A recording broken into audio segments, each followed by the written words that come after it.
গণেশ পুজো উপলক্ষে চটুল গানে কাউন্সিলরের উদ্দাম নৃত্য এবার সোশ্যাল মিডিয়ায় হলো ভাইরাল ভিডিওতে দেখা যাচ্ছে ব্যারাকপুর শিল্পাঞ্চলের টিটাগড় পৌরসভার 2 নম্বর ওয়ার্ডের তৃণমূল কাউন্সিলর রাজেন্দ্র সোনকারকে চটুল গানে উদ্দাম ও অশ্লীল অঙ্গভঙ্গিতে নাচ করতে।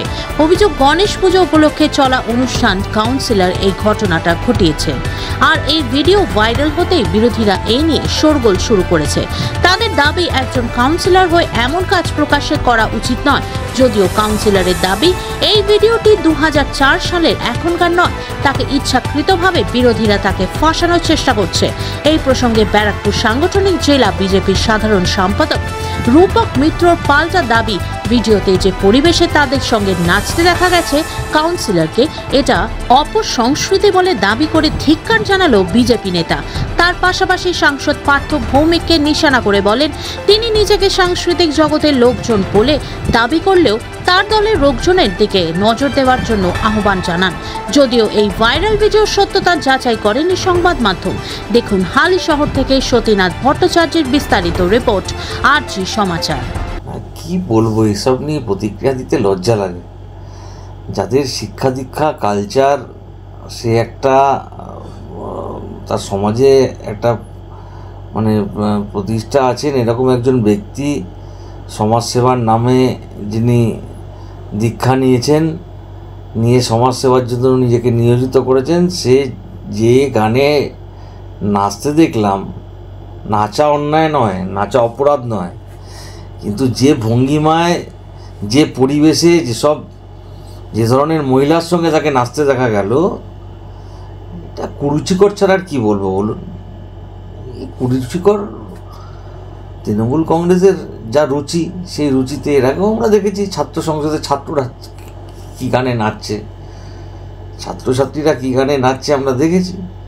ছাত্র সংসদের ভেতরে মদের বোতল পাওয়া যায়। তো ইনি তো কাউন্সিলর, তো অপসংস্কৃতি, যা বলবো, আর কিছু বলার নেই। মানে লজ্জাজনক, ধিক্কার জানাই। এবং তৃণমূল কংগ্রেসের এই অঞ্চলের যিনি সবচাইতে বড় নেতা, সম্মানীয় পার্থ ভৌমিক, তিনি তো নিজেকে একজন সংস্কৃতিবান পুরুষ হিসেবে দাবি করেন। তো তাকে বলবো যে তার দলের ছেলেপেলেরা কি করছে একটু নজর রাখতে। সংস্কৃতিবান নিজে হলে হবে না, সংস্কৃতির যে নির্যশ রসটা, সেটাও তার দলের মধ্যে যেন প্রভাবিত হয় আগামী দিনে, সেই আশাই রাখবো ওনার কাছে। আর কি বলবো, এই বিষয়ে আমার বেশি কিছু বলার নেই। অনেক পুরনো ভিডিও, ওই ধরে নিন 2004-2005-এ এইগুলো ষড়যন্ত্র চলছে আমাদের কিভাবে সরানো যায়। বি গ্রুপে আছে, সি গ্রুপে সরানোর জন্য এইগুলো ষড়যন্ত্র চলছে। টিটাগড়ে পুরো পশ্চিমবাংলাতে তো এরকম চলছে। তো কি বলা যাবে, বি গ্রুপে সব জায়গায় তো মানে তোড় ভাঙ এইগুলো দেখছেন তো পুরো মিডিয়া। তো বিজেপি গুরু আছে, আর কে আছে? এইগুলো তো মানে বিজেপি মানে ষড়যন্ত্র রাখছে, মানে কিভাবে মানে কি টিএমসিকে সরানো যায়, কিভাবে দাঙ্গা করা যায় বাঙালে, এইগুলো তো মানে টোটাল মানে চলছে। বদনাম করা যায় না আমাকে, কি পুরো মানে বাঙালে দেখছেন তো সবাই মানে নেতাগুলোকে বদনাম করছে, তাই এই করছে এই করছে। আরে প্রমাণ করো, তাই তখন তো মানে তুমি বলতে পারবে। এই তো অনেক পুরনো, তো 15-17 বছর আগে। পোস্ট সামনে নির্বাচন আছে, তো এই জন্য মানে কি মানে একটু মানে ঝামেলা হোক। বিজেপি তরফ থেকে বলা হচ্ছে ভিডিওটা ভেরি রিসেন্ট ভিডিও, গণেশ পুজোর ভিডিও, এবং তখন 2004-এ এত ভালো মোবাইল ছিল না, অ্যান্ড্রয়েড ফোন ছিল না। ওটা মেয়ে দাদা, আমি তো বলতে পারবো। এই মাত্র তো আপনাকে বললাম কিভাবে ভিডিও দেখি আমি, কিরকম, আমি তো নিজে দেখলাম না।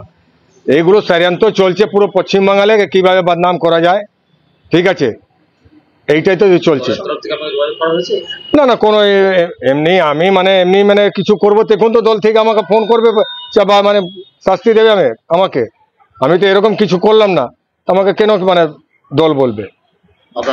আমার নাম রাজেন্দ্র সোনকার, 2 নম্বর ওয়ার্ডের কাউন্সিলর আমি, টিটাগড় পৌরসভা।